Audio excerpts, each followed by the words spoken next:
Yeah. Now, do you know what the headache is caused by?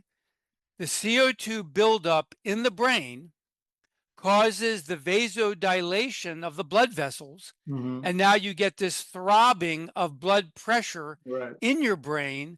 And most of those headaches go away within the first hour or two of waking up if you have sleep apnea. But if you treat the sleep apnea, you never even get the headache.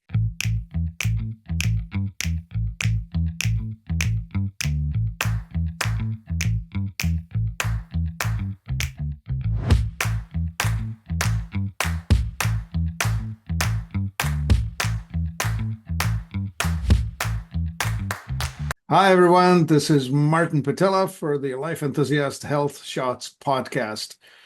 You'll find us at life-enthusiast.com. And with me today is Dr. Barry Krakow. And that's, well, Barry, you know how to spell. Krakow is Krakow, MD.com. Well, I should probably state it differently, but here we are.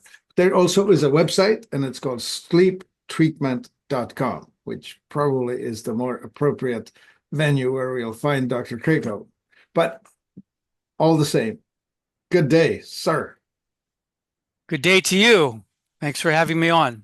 Yeah, it's important. Of all the things that people should be talking about, you know, the standard line, I'll sleep when I'm in the grave. Right. It's probably the line that's going to put you there sooner, right? Exactly. You can get added years to your life by sleeping better. And notice that I did not say sleeping longer. I said sleeping better, because that is the key that unlocks the mysteries of sleep. And unfortunately, so many people hear all this stuff from the regular media or other outlets, imagining that you should be counting hours if you're not counting sheep. And the goal should really be to measure the quality of your sleep. That's the very big deal that I talk about incessantly in my book, Life Saving Sleep. Right on. Yes, the quality over quantity 10 times. Right. Yeah. So, Dr. Krakow, how did you actually get here? How did you get to understand all of this? Well, like most things in life, I would attribute it to divine providence. I got started in the late 1980s working with a group of psychiatrists, very serendipitously, to my way of original thinking, but obviously the creator had something in mind for me. And so we were working on a nightmare treatment program, and I got involved with it, and that led me into the field of sleep medicine. So by the mid 1990s, I was a full-time sleep doctor in clinical sleep medicine. And even before that, I was a full-time sleep medicine researcher. And so I've been doing those two things ever since. So a lot of background, seen lots and lots of research subjects, lots and lots of research patients, and of course, thousands of clinical patients. Right. And have learned a tremendous amount about how sleep is currently greatly misunderstood by most healthcare professionals and even most wellness experts. I imagine. Well, so there's this new help in the works, right? The monitoring devices, the Aura rings or whatever's that help us chart out when we are in stage 1, stage 2, whatever, right? We should probably define terms. We have the REM sleep and we have the delta waves and alpha waves and whatever else. That should probably be explained. But from a person's perspective, it's like, I can't get to sleep, or I get to sleep, but I wake up and can't get back into sleep. I'm fitful. I wake up so many times a night. I wake up unrested. All of those complaints, right? Like you've heard them all, right? Well, the single greatest complaint across the world, across cultures, across domains, anything you can think of, is I can't sleep through the night. It is the single most common sleep problem. And amazingly, people want to look every other place besides their actual sleep physiology as to what is causing that problem. Instead, they want it to be something like, well, I've been stressed out, or I've been anxious, or I'm worried, or I had a bad dream. That's a reasonable option. Yeah. Or I had to get up at night to use the bathroom. I mean, the list goes on and on and on, but it never says, okay, but wait, what is in my sleep that's happening? And so that means what people are neglecting through no fault of their own, they haven't been educated this way. We have something in our brain called sleep brain waves, a very physical, physiological process. And so think about it. When a person's asleep and they do wake up and they roll over and go back to sleep, which is very common. Many people can do that. Right. And that tells you that they were what? Sleepy. They woke up, but they're still sleepy, so they went back to sleep. So how did somebody then not do that? How did they wake up and not be sleepy? That's like going from 0 to 60 in 5 seconds. How do you actually wake up that quickly? And the answer has to be something happened in your physiology that changed. And Right. when that physiology changes, that means you have a physical explanation for why you are getting up at night and why you can't sleep through the night. So the single biggest reason people can't sleep through the night is physical, Uh-huh. even though people think that it's psychological. So I keep talking to people about the autonomic nervous system, the sympathetic versus parasympathetic, the fight, flight versus rest, repair, digest. Mhm. Something in that territory? Absolutely. What system do you think is activated when you are suddenly waking up and you're wide awake from sleep? Right. We're switching Got, from the parasympathetic to the yeah, sympathetic. it's Right. got to be sympathetic. Yeah. What did that? What would cause your blood pressure to go up, your heart rate to go up, your mind to be racing? Why would you go from being asleep to being awake? In other words, there are certain things you can think of. You say, well, I could have had a bad dream. Certainly that could have aroused my system. Um, I could have had an urge to urinate. You know, those are all physical things. I could be too warm. I could be too cold. There could be too much noise. There's all kinds of things that can do it. But what I'm getting at is notice how all of that is still physical. Yeah. Even Doesn't. having even a nightmare becomes physical because what is it doing? It's elevating your heart rate. It's elevating your blood pressure. Mhm. So people have to first understand that when you wake up and you can't sleep through the night, it's physical, physical, physical. Let's get physical, as what's her name Let would me hear your say. body talk. Right. Yeah. Yeah. That's that poor woman. She's gone now too. Uh, Right. yeah. Cancer got the best of her. Um, well, so in my world, the pH balance internally, switching from slightly alkaline to slightly acidic, will just do that. But that's just a physiology, probably secondary to the primary move, whatever that is. Well, if you take the what's called the most common example, like why people would actually go to a doctor or go to a drugstore or go anywhere for help, that's what's called, chronic insomnia. Chronic insomnia can mean you have difficulty falling asleep at night. There's certainly a sizable group of people who have that problem, Mhm. but a much larger, 10 times larger group are those people who say, well, I can get to sleep, but I cannot stay asleep. And when I wake up, I can't get back to sleep. That is the single most common reason that somebody actually seeks help for a sleep problem, that Mhm. they wake up and can't get back to sleep. That's called chronic insomnia. Right. And the question then becomes, what causes that? And we have pioneered that research after the greatest sleep researcher discovered this problem in 1973. Dr. Christian Guilleminault at Stanford University discovered in a very small group of people that individuals who have sleep breathing issues will wake up at night. Hmm. 30 years later, a little bit less than that, we began publishing data and research showing that most people with this chronic insomnia problem, Hmm. they're waking up because of their breathing is being compromised.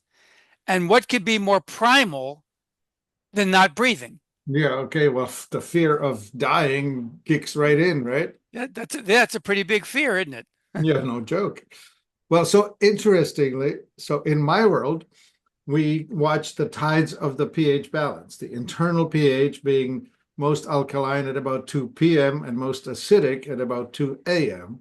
So the peak of wakefulness, from my perspective, would be about 2 a.m. That would be the time to wake up. Do And you know if such research, just to be clear, because this is a tricky issue, do you know if the research you're describing was conducted on people who are truly normal sleepers? Because you oh, should know that most people are not normal sleepers and that sleep doctors are always complaining they can't find normal sleepers to have a good right, comparison group in their controlled research. because the normal sleepers are busy sleeping. Exactly. I well, the physiology is there.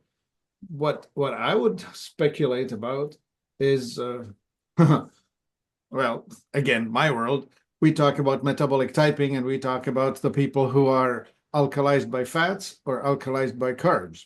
And that's the Right. oxidizers versus the autonomics. And if you eat a dinner that's going to shift you toward being more acidic, you're more likely to wake up. So, in that research, have you found that people have changed their diet and all of a sudden the complete absence of awakenings occurs? Yeah, they get better. They stop complaining. They sleep. That's great. That's great to know. Yeah. Yeah. Most times it's not enough fiber, not enough fat, but that's just because it's more common. Yeah. So, again, do you know if those individuals otherwise had other sleep issues? For example, did you know that waking up at night to use the bathroom is actually abnormal?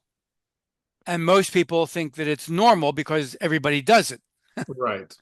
And I think it's the older people that do it. I do it to myself when I eat foods that are less compatible with me, like eating to my blood type, for example.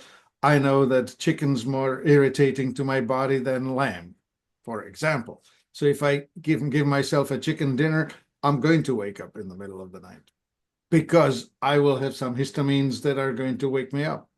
Right. Right. Yeah. So I see you're going down the metabolic pathway. So let me give you one to think about. Yeah. Are you aware that when a person has a sleep breathing issue, it actually causes the release of the body's own natural diuretic so that the kidneys make more urine during the night. Hmm.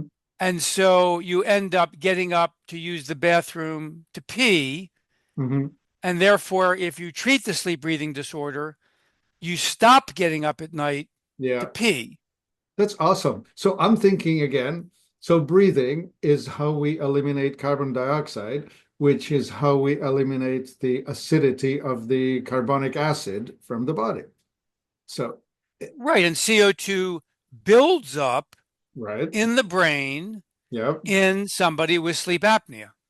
Which, yeah, I'll start calling it the carbonic acid, the acidity, the pH shift, and all of that. So there Right. probably is a great overlap between what I have learned in my thinking all about the pH and food and that sort of thing, and what you have been researching that relates to breathing. So let's Right. just add, So an example of that, just to see if we're on the same page. I don't know if you have this experience, but many people with sleep apnea have morning headaches. It turns out they also may be susceptible to other headaches, yeah, but in general, if you treat the sleep apnea, the headaches go away. Yeah. Now, do you know what the headache is caused by? The CO2 buildup in the brain causes the vasodilation of the blood vessels. Hmm. And now you get this throbbing of blood pressure Right. in your brain. And most of those headaches go away within the first hour or two of waking up if you have sleep apnea. But if you treat the sleep apnea, Hmm. you never even get the headache. And Right. some migraine sufferers actually report headaches go away by treating their sleep apnea. So maybe they get the headaches because they snore or whatever is the beginning stages of that, right? Right. As long as there's a buildup of CO2 in your brain, Hmm. those blood vessels are going to dilate and the blood flow is going to be so increased that it feels like an enormous pressure in your head, which Hmm. then becomes the headache. Yeah, I feel that way when I don't sleep enough. Like if I, for reasons unknown, don't give myself enough time to sleep, I'll wake up feeling like a hangover. And I've demonstrated that I can get a hangover without alcohol just by not That sleeping, lots of bad things happen when you don't sleep. right? And lots of bad things happens when you do sleep, but it's not good quality sleep. All right. So let me just allow you to explain it your way because I'm just learning what you've got, but I should let Oh. you have that Well, I enjoy the tasty. conversation. I appreciate learning as well. The big deal about sleep quality that we're getting at here is that in your brain, you have a brain washing system, Yeah. and it's called the glymphatic system. Only It, recently discovered, right? it's a recent discovery, yet all sleep doctors who really were doing research and understood what was going on with sleep knew 20 or 30 years ago there had to be something going on in the brain doing this. Right. But it was only 10 or 12 years ago that Dr. Nedergaard, I think, was the one who discovered the glymphatic system. Right. And that system washes away toxins best when you're sleeping and best when you're in deep sleep. Right on. So if you have any kind of sleep disorder, whatever it happens to be, we can go over different sleep disorders, but in general, you don't go into deep sleep. You can't sustain deep sleep. You Right. can't sustain consolidated sleep, continuous sleep.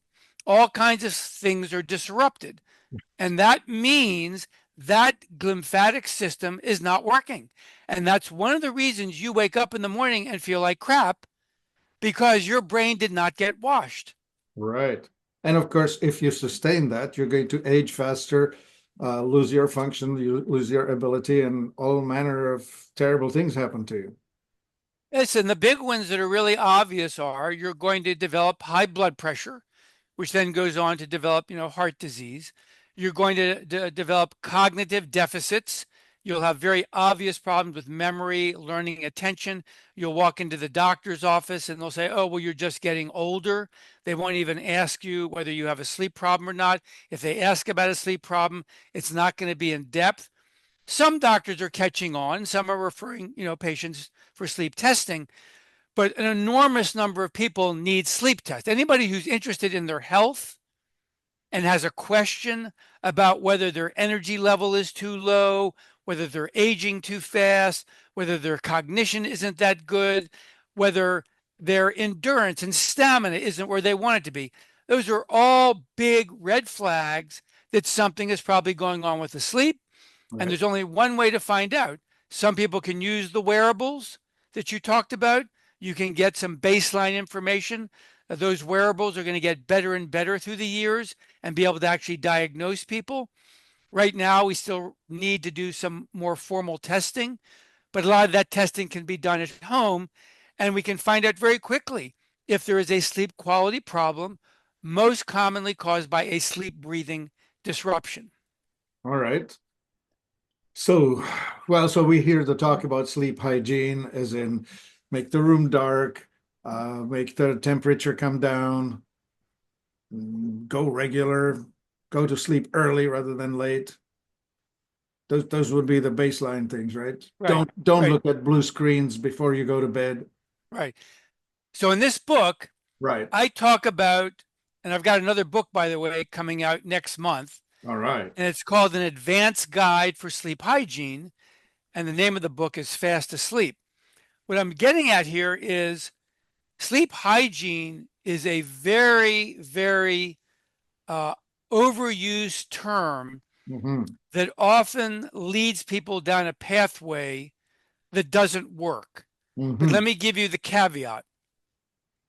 If you have really, really mild sleep problems and you want to look at sleep hygiene and discover something like, oh, gee, I'm drinking caffeine too late in the day, Hmm. or I'm taking a nap too late in the day. Sure, that can be a behavioral change that you can make and have benefit. But many people latch on to sleep hygiene because they think, well, I read about this all the time and maybe it's going to work. Well, it often doesn't work.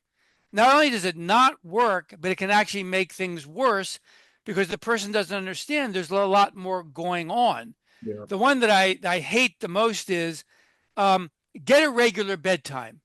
Really? Tell that to an insomniac who's trying to get to sleep and doesn't know how to fall asleep. They can't get a regular bedtime. And so it's maddeningly frustrating to them Mhm. to hear that instruction because they think, well, if I could get a regular bedtime, you don't think I would get the regular bedtime? So that's one of the reasons I wrote the second book, Fast Asleep, which is coming out in May. But my point is that sleep hygiene can be absolutely invaluable once you've dealt with sleep quality issues. So, for example, when you take the typical sleep apnea patient who also has, and this is my background, insomnia, PTSD, anxiety, depression, all these really complex comorbidities. Right. When we help those patients, we first got them using a PAP machine and not CPAP, by the way. We didn't use CPAP, it's a very outdated system. We had these more advanced PAP machines that are called bilevel. Once they got a very good response on the bilevel, then the conversation of sleep hygiene meant so much more to them. And they could apply sleep hygiene steps with using the bilevel. And that combination was terrific.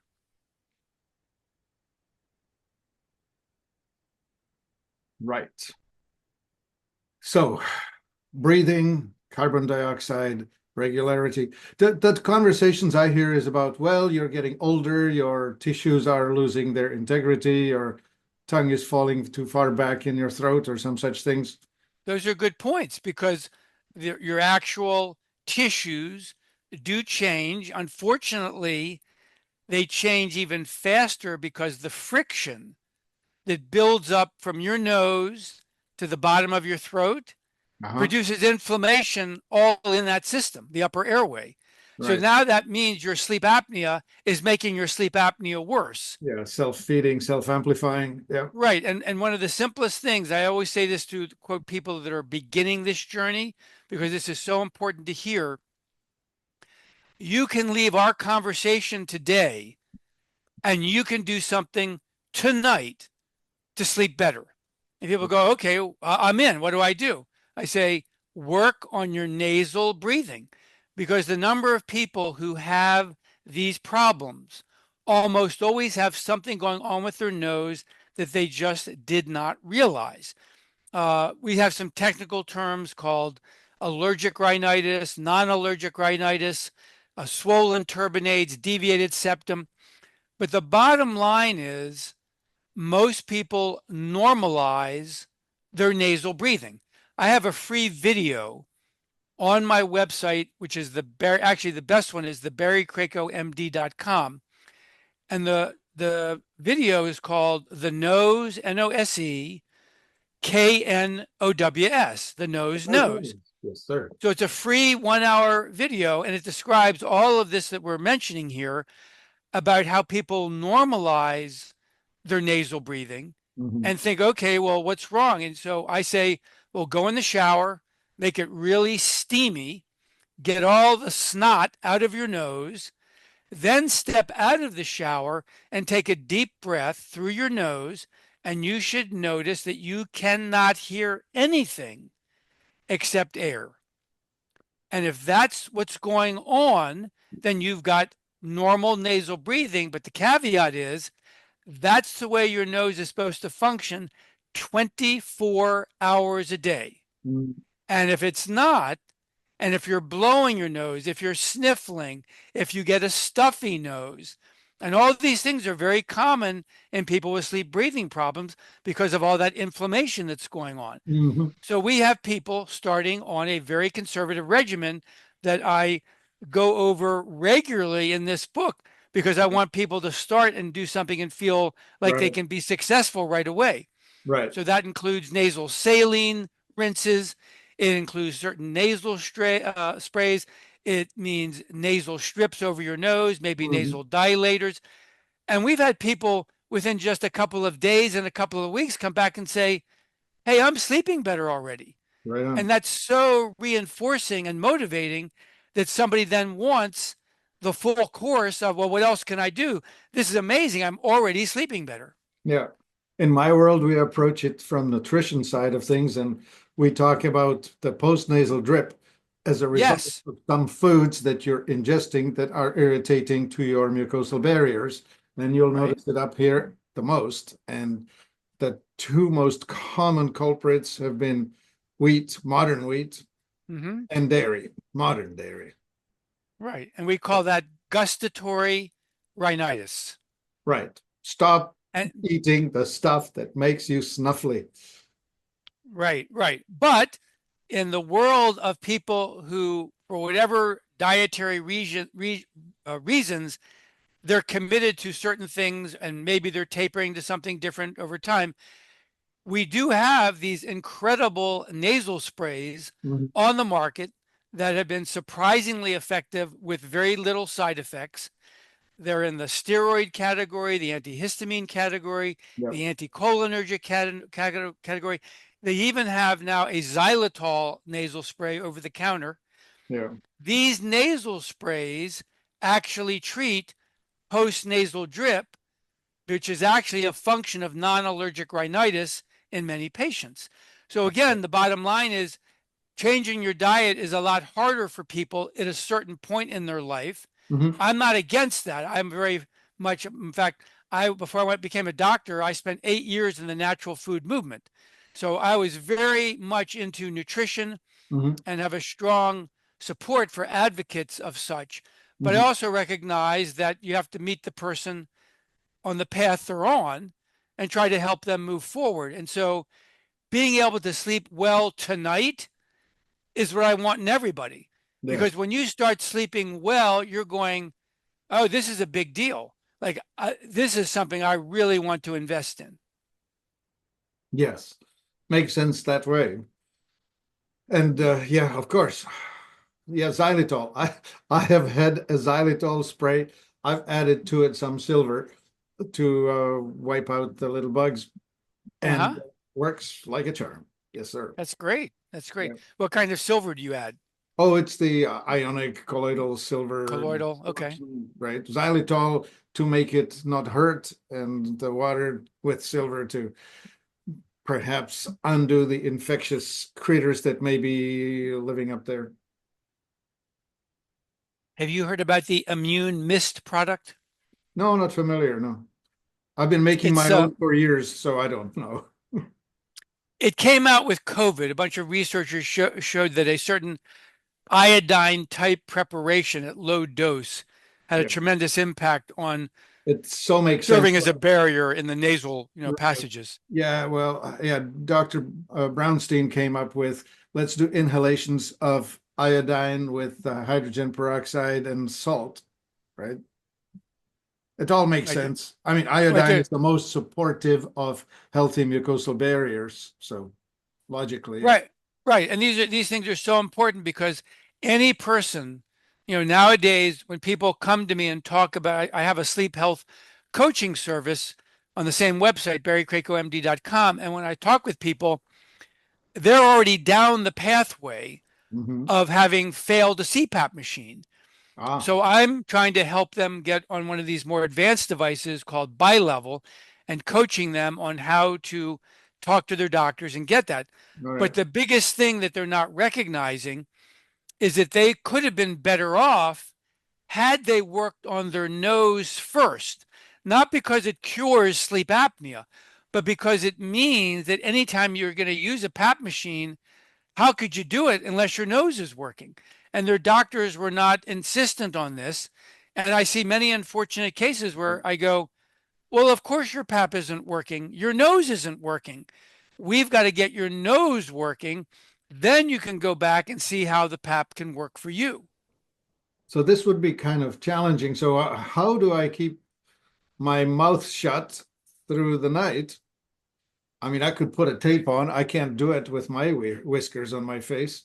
That would be really awful. So what would I do? Put some kind of a rubber strap that will hold my chin up? Well, when I see individuals who report this particular issue, which, as you probably know, gets worse as we get older Mm-hmm. because of muscle laxity. And the name for this, we have it, is called jaw drop.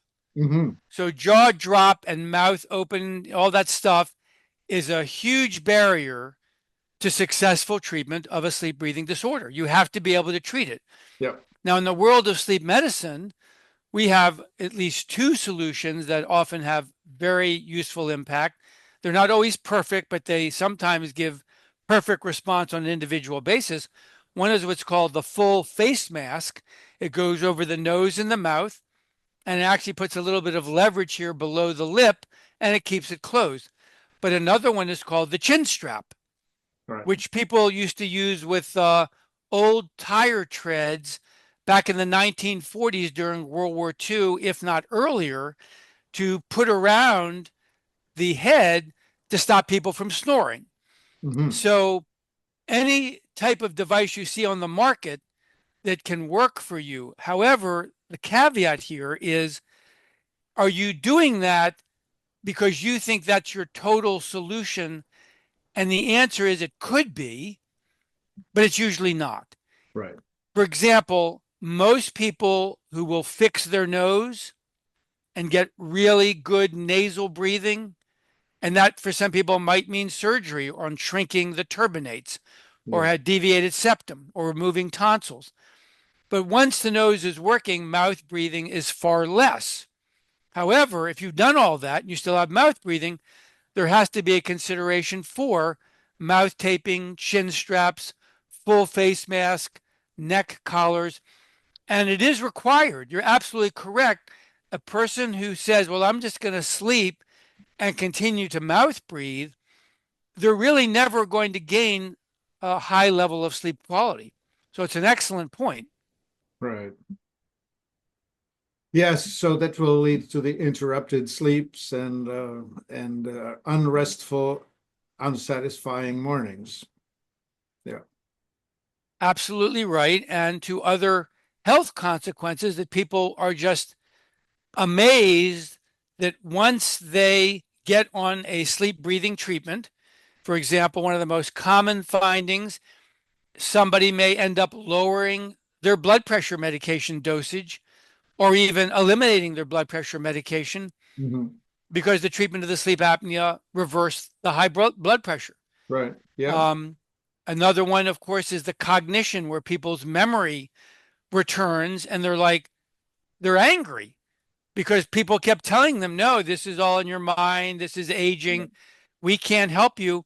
And now they go, well, gosh, I wish somebody had told me this 10 years ago because think of the benefits. Right. I only learned about this personally when I was around 48. And I had already begun having some cognitive decline. So this was about, you know, 30 years ago. Right. And I said, gee, I'm glad I learned this now because I already see now the cognitive improvement. Right. This is important. Oof. Yeah, I wasn't stupid. I was just not sleeping well. Mm. Yes.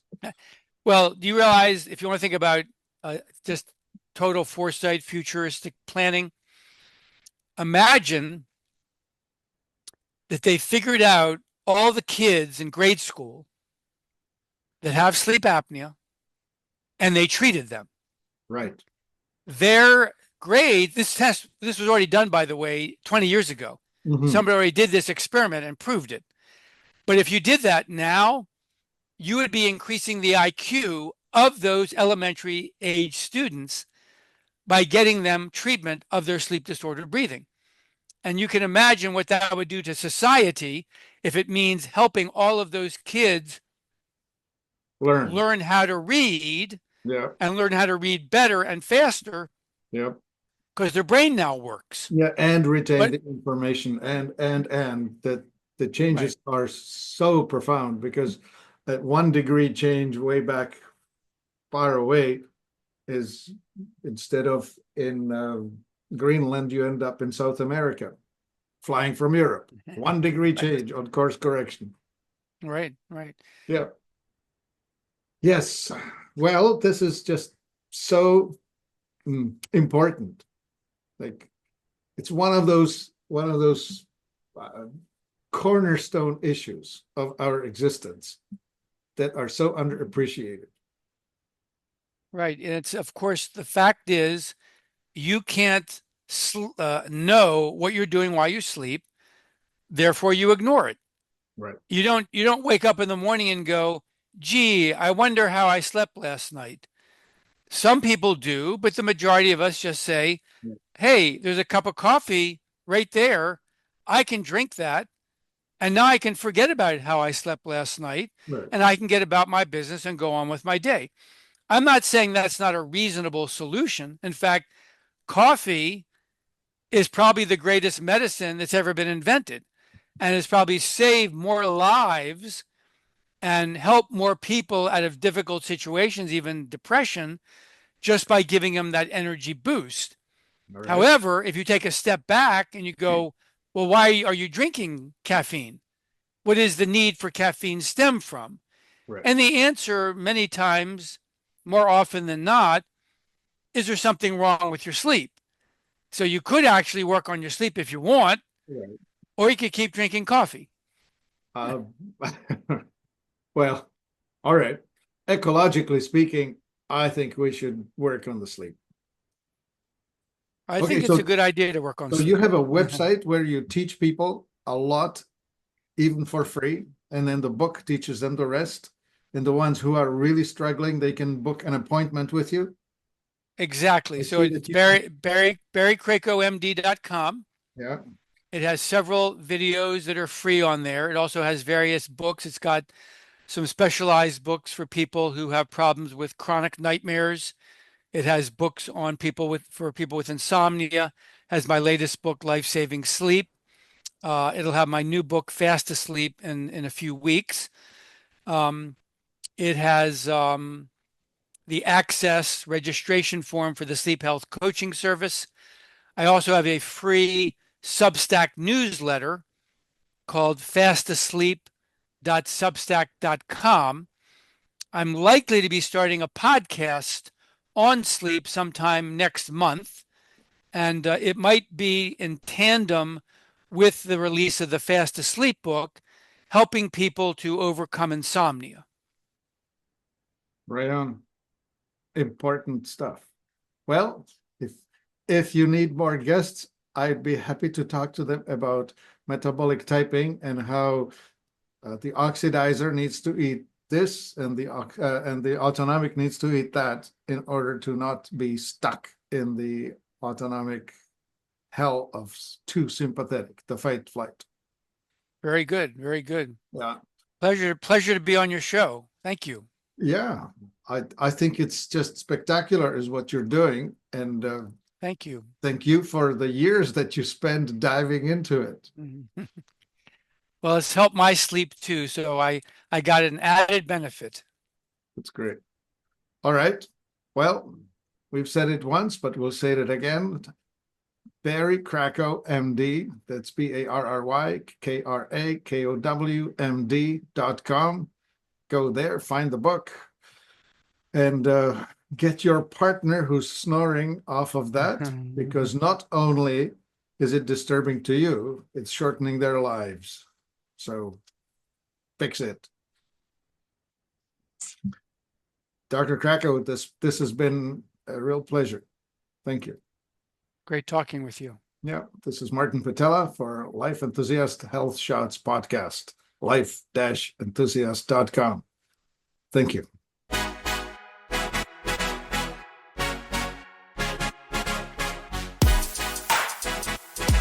Hey!